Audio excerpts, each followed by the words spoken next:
Tahan, teriak Darman yang waktu itu sudah melihat istrinya mulai terlihat kejang-kejang menahan rasa sakit.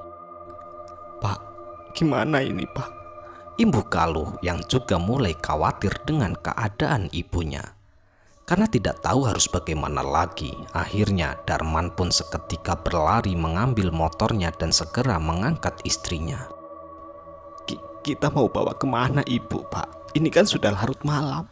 Rumah sakit jauh dari sini Pak, jauh sekali. Ucap Galuh lagi. Sudah, pegangi saja ibumu. Yang penting kita bawa dulu, daripada kita diam di sini saja tak melakukan apa-apa, sahut Darman dengan nada yang mulai emosi. Dan tanpa membantah perkataan orang tuanya, Galuh pun seketika langsung membantu ayahnya untuk mengangkat ibunya naik ke atas motor. Lalu dengan sigap, ia pun memegang ibunya yang saat itu terus saja bergerak-gerak kejang semakin keras. Ya Allah Bu, kok jadi begini sih Bu? Rintih Galuh dengan terus memegangi ibunya. Dan di atas motor tentu saja Maryati, ya istri Pak Darman yang sedang dibonceng dan diletakkan di bagian tengah antara Darman dan juga Galuh yang saat itu sudah menangis. Dan mirisnya ketika di atas motor, Maryati terus saja menggeliat dengan tatapan matanya yang sudah kosong tak karuan. Pak, ibu kita bawa kemana ini Pak? Kalau ke rumah sakit, aku takut ibu keburu kenapa-napa Pak. Jarak rumah sakit pun masih sangat jauh, ucap Galuh dengan keras. Dan tanpa menjawab perkataan Galuh, Pak Darman waktu itu hanya diam saja sambil terus berkonsentrasi melihat ke arah jalan. Bu, tahan Bu, tahan. Rintih Galuh yang waktu itu sudah ikut mulai menangis. Dan naas sudah berputar-putar ke puskesmas terdekat, rumah Pak Mantri hingga ke rumah dokter pun. Semuanya tak ada yang terlihat membukakan pintu untuk mereka. Semuanya kala itu benar-benar sudah terlelap dalam tidurnya. Ditambah keluarga Pak Darman tergolong keluarga yang kurang mampu, yang sepertinya membuat para mantri dan puskesmas di sekitaran enggan untuk membantunya. Tanpa berputus asa, Pak Darman pun terus memacu motornya hingga keluar dari desanya, dengan besar harapan jika nanti di luar desa akan ada dokter yang mau menolongnya. Namun sayang sekali, semuanya malah semakin mengkhawatirkan. Beberapa lama setelah itu, Maryati yang sebelumnya terus bergerak-gerak waktu itu perlahan sudah mulai terlihat diam. Tubuhnya yang sebelumnya kaku, waktu itu juga perlahan mulai melemas, ditambah dengan matanya yang mulai menutup dengan sangat perlahan. Mengetahui hal itu, Galuh yang notabene adalah anak satu-satunya saat itu hanya bisa berteriak-teriak histeris karena ibunya yang terlihat sudah semakin mengkhawatirkan kondisinya di pelukannya.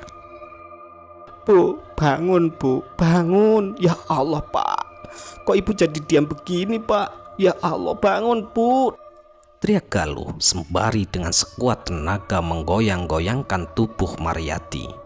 Mendengarkan semua itu, Pak Darman masih terlihat hanya diam dengan tidak mengeluarkan sepatah kata pun. Matanya mulai berkaca-kaca dengan dia yang terus saja memacu kendaraan yang sudah semakin kencang saja. Hingga akhirnya Tuhan pun berkehendak lain. Di tengah-tengah keputusasaannya, dari kejauhan Pak Darman kala itu tiba-tiba saja melihat adanya sebuah papan nama praktek dokter yang masih terlihat masih menyala. Papan nama tersebut benar-benar terlihat sudah kusam dan lama, namun tulisannya masih bisa terbaca dengan cukup jelas jika di tempat tersebut adalah sebuah tempat praktek dokter. Melihat hal itu, tanpa berpikir panjang, tentu saja Pak Darman waktu itu seketika langsung mengarahkan kendaraannya ke arah rumah praktek dokter tersebut. Yang jika dilihat dari jalan utama, rumah praktek itu berada tepat di ujung pertigaan jalan. Dan sesampainya mereka di depan rumah praktek dokter tersebut, Pak Darman pun seketika langsung menggedor-gedor pintunya dengan terus saja berteriak untuk meminta pertolongan. Dokter, tolong dokter, teriak Pak Darman dengan sesekali melirik ke arah istrinya yang saat itu sudah lemas dengan menutup matanya. Hingga akhirnya setelah cukup lama Darman berteriak-teriak, Pak Darman pun mendengar suara langkah kaki dari dalam rumah. Yang setelah pintu terbuka, nampaklah seorang laki-laki tua yang terlihat sudah sangat rabun matanya. Hal itu dapat dilihat dari bentuk kacamata yang dikenakan laki-laki tersebut. Benar-benar cukup tebal, ditambah langkah kaki laki-laki tua itu bisa dikatakan cukup kesulitan. Pak dokter, tolong istri saya, Pak. Teriak Pak Darman tanpa berbasa-basi lagi. Ayo cepat dibawa masuk, jawab laki-laki tua itu tergesa-gesa namun dengan nada suara yang bisa dibilang cukup parau. Sesampainya di dalam rumah praktek itu, pandangan Pak Darman pun cukup terkejut karena melihat bentuk bangunan rumah praktek itu yang jika dilihat dari luar cukup kecil bentuknya, namun jika sudah masuk ke dalam, bentuk bangunannya cukup besar layaknya klinik pada umumnya. Selain ada ruangan utama, ada juga beberapa kamar bernomor yang terlihat berjejer rapi di sebelah kanan dan juga kiri. Dan tidak hanya itu, jika Pak Darman melihat lebih jauh ke arah belakang lagi, sepertinya di belakangnya juga masih ada lorong jalan yang sepertinya menuju ke arah bangunan belakang. Loh, sepertinya tadi dari luar ini hanya rumah biasa deh. Kok di dalamnya terlihat sangat luas begini ya? Seperti klinik besar, pikir Pak Darman mulai terheran-heran. Sudahlah, ngapain mikirin itu? Yang penting kan keadaan istriku, ucap Pak Darman lagi kembali dengan mulai mengangkat istrinya untuk mengikuti langkah laki-laki tua yang terus berjalan di depannya. Pasiennya taruh di dalam kamar nomor 1. Kalau sudah ditaruh, kalian tunggu di ruang tunggu ya, ucap laki-laki tua itu dengan terus saja melangkahkan kaki ke belakang dengan tidak sekalipun menoleh ke arah Pak Darman. Dan tanpa membantah ucapan laki-laki tua itu, Pak Darman pun membawa istrinya ke dalam kamar nomor 1 yang memang terletak di pinggir ruangan utama rumah praktek tersebut. Setelah Pak Darman masuk ke dalam kamar nomor 1, Pak Darman pun seketika menaruh istrinya di atas ranjang. Kemudian disusul Galuh yang waktu itu terlihat kebingungan. Entah kenapa, dan sesuai perintah lelaki tua itu, Pak Darman dan Galuh pun akhirnya keluar dari kamar nomor 1. Dan mulailah mereka duduk di ruangan utama rumah praktek tersebut. Ketika masih duduk dan menunggu, pandangan Pak Darman kembali terheran-heran dengan keadaan rumah praktek itu. Karena selain perabotannya yang terlihat cukup berantakan, di dalam rumah praktek tersebut benar-benar sepi dengan tidak adanya orang lain selain keluarganya Pak Darman. Rumah praktek dokter kok berantakan gini ya? Pantesan sepi, padahal bangunannya luas banget. Sudah cocok jika disebut klinik ini mah, pikir Pak Darman waktu itu dengan tatapan matanya yang terus mengarah ke kanan dan juga ke kiri. Dan tidak hanya itu, belum selesai Pak Darman melihat ke arah sana dan sini, tiba-tiba saja Galuh mengejutkan Pak Darman dengan berkata jika saat itu ia mencium aroma yang sangat tidak enak. Pak, Bapak nyium bau ini enggak sih Pak? Kok seperti ada bau mayat deh Pak, bisik Galuh.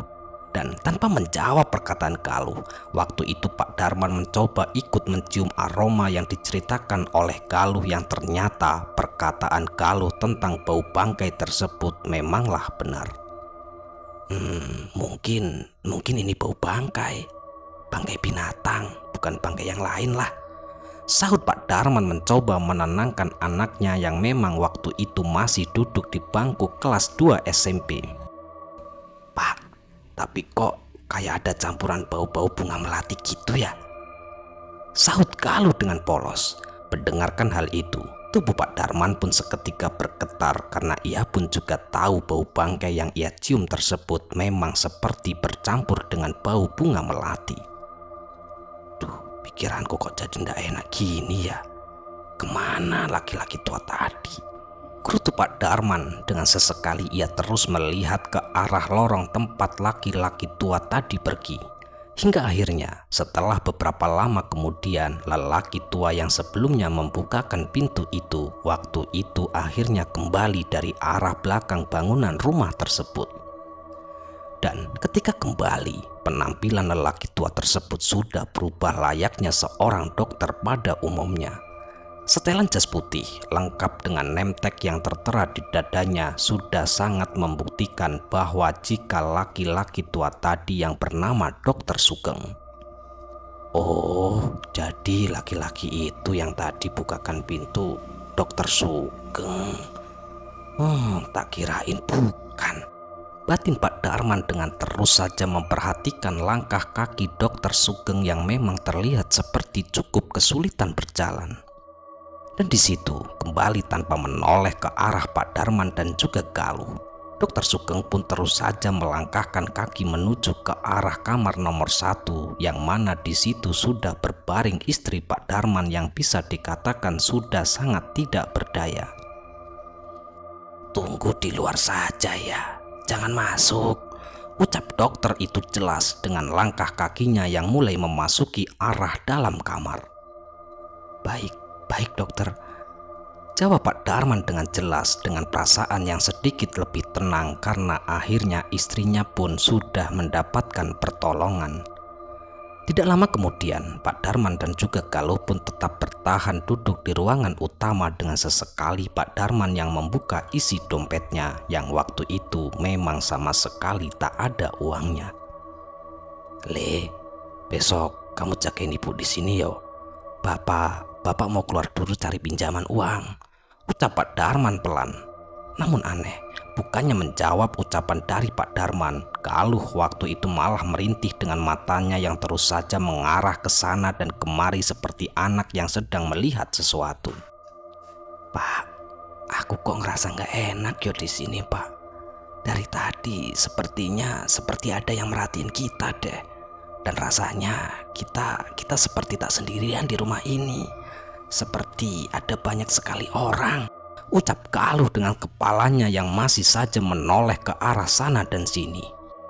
Mendengarkan hal itu, Pak Darman pun merasa terheran-heran dengan ucapan Galuh karena Pak Darman pun tahu saat itu di dalam rumah praktek tersebut tak ada siapapun selain keluarganya. "Ih, kamu ini apa-apaan sih? Orang sepi begini kok banyak orang. Orang dari mana?" jawab Pak Darman. Nah, itu coba deh Pak, coba Bapak lihat di lorong itu Pak. Barusan Pak ada orang jalan pakai kursi roda ke belakang, ucap Galuh dengan tangannya yang seketika menarik baju Pak Darman. Karena tarikan Galuh, akhirnya Pak Darman pun ikut melihat ke arah lorong yang ternyata saat itu dengan mata kepalanya sendiri Pak Darman melihat adanya sebuah kursi roda yang terlihat berjalan sendiri, namun tak terlihat adanya orang. Astagfirullahaladzim, kursi rodanya kok jalan sendiri, ucap Pak Darman kaget. "Loh, jalan sendiri gimana sih Pak?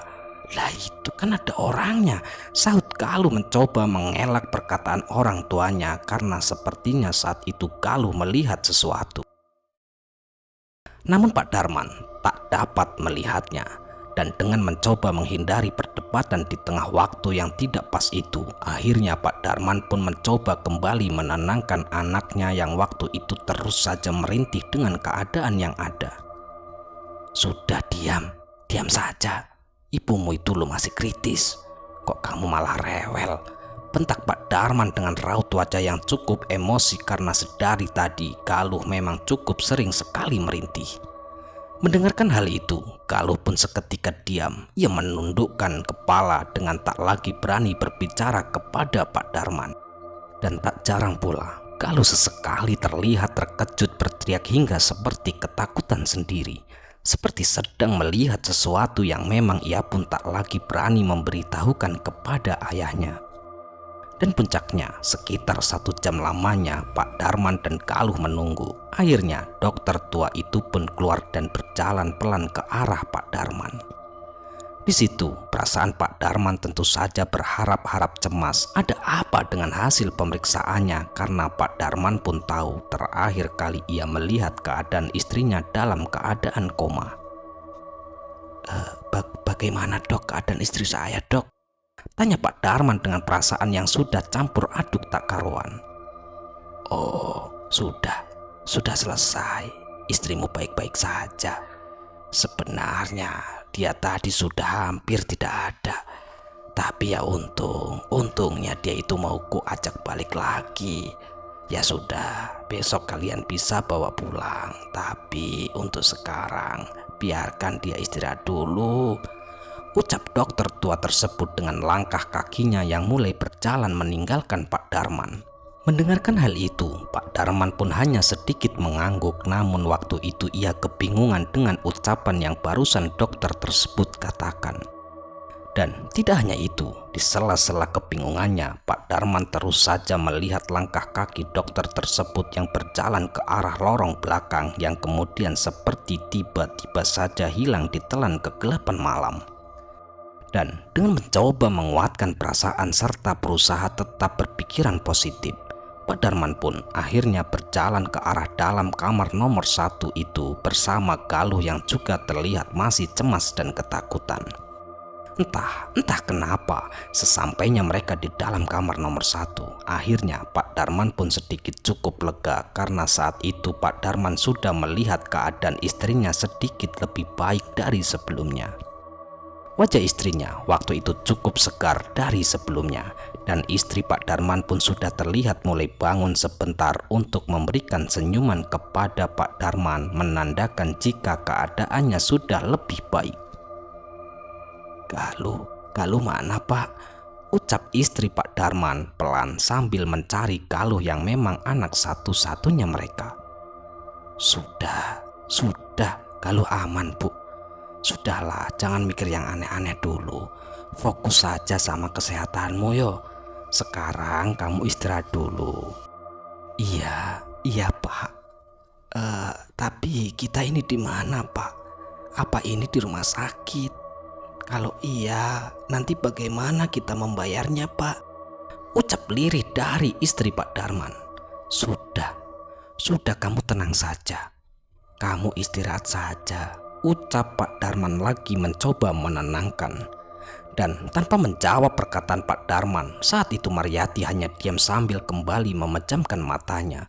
Begitu juga dengan Galuh, saat itu ia hanya terlihat diam sedari tadi karena tidak sekalipun mengeluarkan kata-kata. Dan singkat cerita, sekitar pukul 2 dini hari, Pak Darman, Galuh, dan Mariyati pun mulai memejamkan mata di dalam kamar nomor 1 itu. Namun sayangnya, belum lama Pak Darman tertidur, tiba-tiba saja waktu itu Pak Darman mendengar suara langkah kaki beberapa orang yang terdengar sedang berlari-lari. Dan tidak hanya itu, selain suara langkah kaki, Pak Darman pun saat itu mendengar suara percakapan yang setelah ia coba dengar-dengar lebih teliti lagi.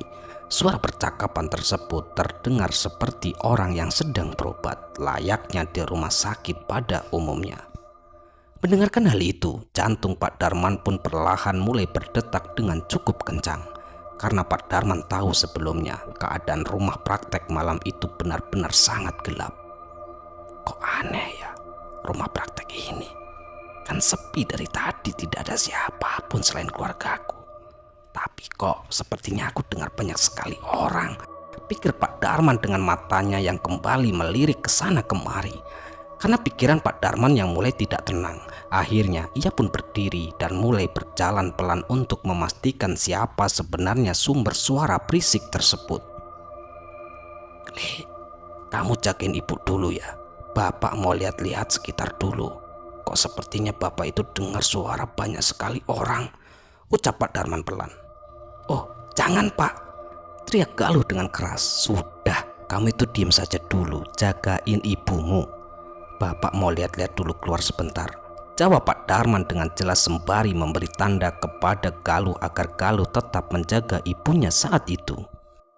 Dan setelah berpesan kepada Galuh, Pak Darman pun mulai berjalan pelan mencari sumber suara tersebut. Yang setelah dicari ke sana kemari, Pak Darman saat itu sama sekali tak melihat adanya siapapun. Yang ada hanya kegelapan rumah dengan barang perkakas yang terlihat saling berserakan. Kok nggak ada orang? Perasaan baru saja aku dengar suara orang banyak, pikir Pak Darman lagi. Dan di saat itulah ketika Pak Darman masih mencoba mencari ke sana dan kemari, tiba-tiba saja pandangan Pak Darman waktu itu mengarah ke arah salah satu sudut ruangan rumah praktek tersebut. Yang dimana saat itu Pak Darman melihat adanya seorang wanita yang berpenampilan seperti seorang perawat. Perawat tersebut terlihat berjalan pelan dengan tidak sekalipun menghiraukan Pak Darman. Mengetahui hal itu, Pak Darman pun seketika mempercepat langkahnya untuk memastikan jika memang benar-benar ada orang di tempat tersebut selain dirinya dan keluarganya. Suster, tunggu. Teriak Pak Darman sembari mengejar wanita itu.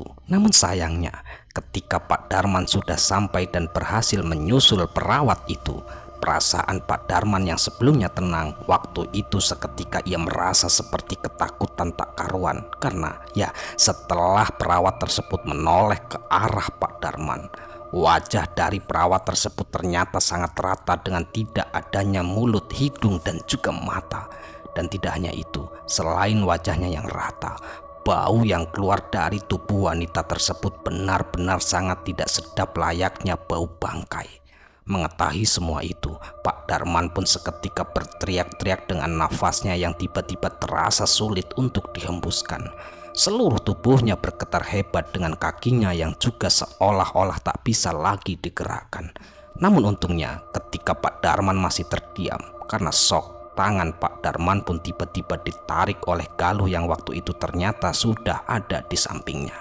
"Pak, ayo pergi Pak. Ini rumah dokter hantu Pak," teriak Galuh waktu itu sambil mulai menyeret orang tuanya tersebut. Mengetahui hal itu, Pak Darman pun seolah-olah mulai tersadar dan mulai ikut berlari menyelamatkan diri. Disitulah Pak Darman seketika berlari ke arah kamar istrinya dan tak lama lagi ia pun langsung menggendong istrinya, dibawanya keluar dan lalu diletakkan kembali di atas motornya. Dan tanpa berpikir panjang lagi, akhirnya Pak Darman pun mulai memacu kendaraannya dengan pikiran yang sudah tidak bisa lagi diungkapkan dengan kata-kata. Karena pikiran yang sudah sangat kalut, bukannya pulang, waktu itu Pak Darman seketika malah membawa istrinya terus menuju ke arah rumah sakit yang berada di kota untuk memastikan jika keadaan istrinya sudah benar-benar membaik. Sesampainya di rumah sakit, tentu saja istrinya seketika kembali diperiksa oleh dokter yang berada di rumah sakit tersebut untuk kembali memastikan bagaimana kondisinya. Namun aneh, menurut keterangan dokter di rumah sakit itu, penanganan dan juga obat yang telah diberikan kepada Bu Mariati sebelumnya sudah sangatlah benar. Yang buktinya, setelah sekitar pukul 11 siang, Bu Mariati oleh dokter di rumah sakit tersebut akhirnya diperbolehkan untuk kembali pulang ke rumahnya. Dan disitulah pikiran Pak Darman rasanya sudah tidak bisa lagi untuk diceritakan. Rasa bingung, aneh, dan takut waktu itu benar-benar sudah bercampur menjadi satu. Ia pun seolah-olah masih tak percaya jika memang istrinya bisa dikatakan sudah ditolong oleh makhluk tak kasat mata. Dan demi memastikan semuanya, beberapa minggu setelah itu, Pak Darman pun kembali mencari keberadaan rumah praktek yang sebelumnya pernah ia singgahi tersebut. Namun sayang, sudah cukup lama Pak Darman berputar-putar di area tersebut. Pak Darman pun tak kunjung menemukan rumah praktek dokter itu. Yang ada di daerah tersebut hanyalah pertigaan jalan kosong dengan hanya ada tumbuhan liar yang terlihat tumbuh tak beraturan. Ditambah dengan adanya bangunan yang sudah roboh dan terbengkalai seperti tidak terurus. Disitulah perasaan Pak Darman kembali pasrah dengan kejadian yang telah menimpanya. Rumah praktek dokter yang sebelumnya ia singgahi waktu itu benar-benar tak ada lagi. Ya Allah, rumah praktek itu ternyata benar-benar tidak ada. Ucap Pak Darman lemas sembari terus saja memperhatikan keadaan di sekitarnya. Hingga tak lama kemudian, Pak Darman tiba-tiba saja dihampiri oleh seorang warga yang sepertinya warga itu merupakan warga yang tinggal di daerah sekitaran. Selamat siang Pak. Ada yang bisa saya bantu? Sepertinya saya lihat dari tadi Bapak seperti kebingungan, tanya warga tersebut. Oh iya Pak. Apakah Bapak tahu rumah praktek dokter di mana ya Pak? Seingat saya, rumahnya ada di daerah sini Pak, ucap Pak Darman lagi dengan tangannya yang menunjuk ke arah samping jalan. Mendengarkan hal itu, warga tersebut pun seketika terkejut. Dan tidak lama setelah itu, ia pun terlihat tersenyum lalu mulai menceritakan keadaan yang sebenarnya. Oh, rumah praktek. Rumah praktek yang Bapak cari itu sudah tidak ada, Pak. Ya, dulu memang bangunannya memang berdiri di sini, Pak. Tapi sekarang sudah roboh dan tinggal bekasnya saja. Ya, sudah terbengkalai, Pak, seperti ini, ucap warga tersebut pelan sambil berjalan ke arah reruntuhan bangunan yang memang ada di samping jalan tersebut. Masa sih Pak? Sekitaran 2 minggu yang lalu lah. Ya 2 minggu yang lalu Pak, saya masih kesini kok.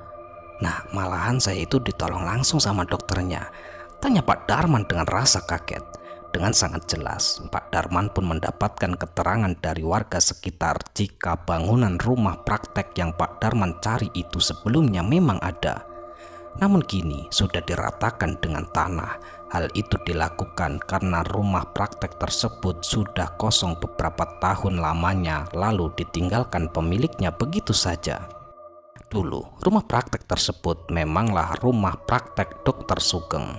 Namun, setelah membangun rumah dan membuka praktek di tempat tersebut, seluruh keluarga Dr. Sugeng tiba-tiba saja jatuh sakit yang akhirnya mereka semua meninggal dunia. Dan sejak saat itulah, Dr. Sugeng pun hanyalah tinggal sebuah nama saja. Namun anehnya, setelah tutup dan tidak lagi beroperasi, Pak Darman ini bukanlah satu-satunya orang yang pernah ditolong oleh Dr. Sugeng. Sebelumnya ada beberapa orang juga yang mengaku jika pernah ditolong oleh dokter tersebut. Mereka sama yang mereka lihat bangunan rumah praktek itu benar-benar ada dan seperti terlihat masih beroperasi layaknya rumah praktek pada umumnya. Namun nyatanya saat ini rumah praktek tersebut sudah tidak ada lagi karena warga pun tahu jika rumah praktek tersebut terletak di ujung jalan atau pas di pertigaan jalan yang mana menurut warga rumah dokter itu dulunya adalah rumah tusuk sate yang memang tidak baik jika ditempati. Yang akhirnya belum lama Dr. Sugeng membuka prakteknya, satu persatu anggota keluarganya pun jatuh sakit dan pada akhirnya mereka pun meninggal dunia. Hal itulah yang akhirnya membuat rumah praktek tersebut kosong lalu ditinggalkan begitu saja. Saat ini yang tersisa hanyalah sedikit puing-puing sisa runtuhan rumah dan satu buah papan nama rusak yang memang bertuliskan nama praktek dokter. Dr. Sugeng sampai sekarang katanya memang masih sering membuka praktek malam. Tapi hanya orang-orang tertentu sajalah yang bisa melihatnya. Dan orang-orang tertentu juga yang ditolongnya mungkin malam itu keadaan istri. Ya, keadaan istri Bapak saat itu sudah sangat kritis dan sepertinya tidak ada pilihan lain.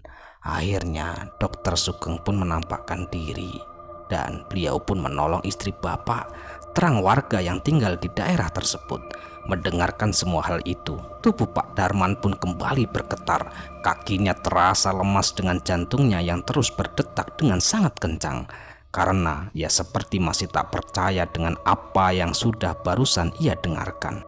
Dan di akhir cerita, setelah puas mendengarkan cerita dari warga sekitar, Pak Darman pun akhirnya kembali pulang dengan membawa sebuah pengalaman yang sepertinya tidak akan pernah bisa ia lupakan selama hidupnya.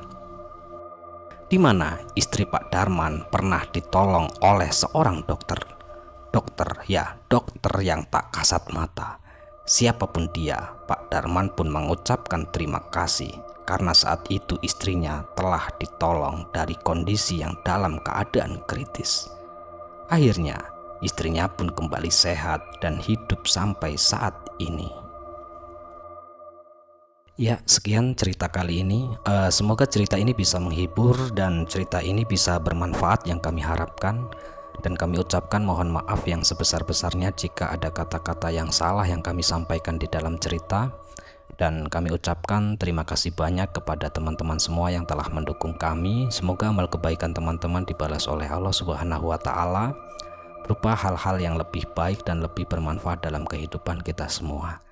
Dan mungkin di antara kita, keluarga kita, ataupun orang-orang terdekat kita yang sedang mengalami sakit, semoga diberi kesembuhan, dan yang sedang mengalami kesulitan, semoga diberi kelancaran dalam segala hal.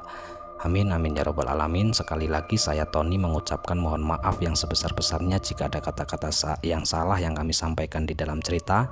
Baik, sampai jumpa di cerita-cerita selanjutnya. Akhirul qouli wassalamualaikum warahmatullahi wabarakatuh.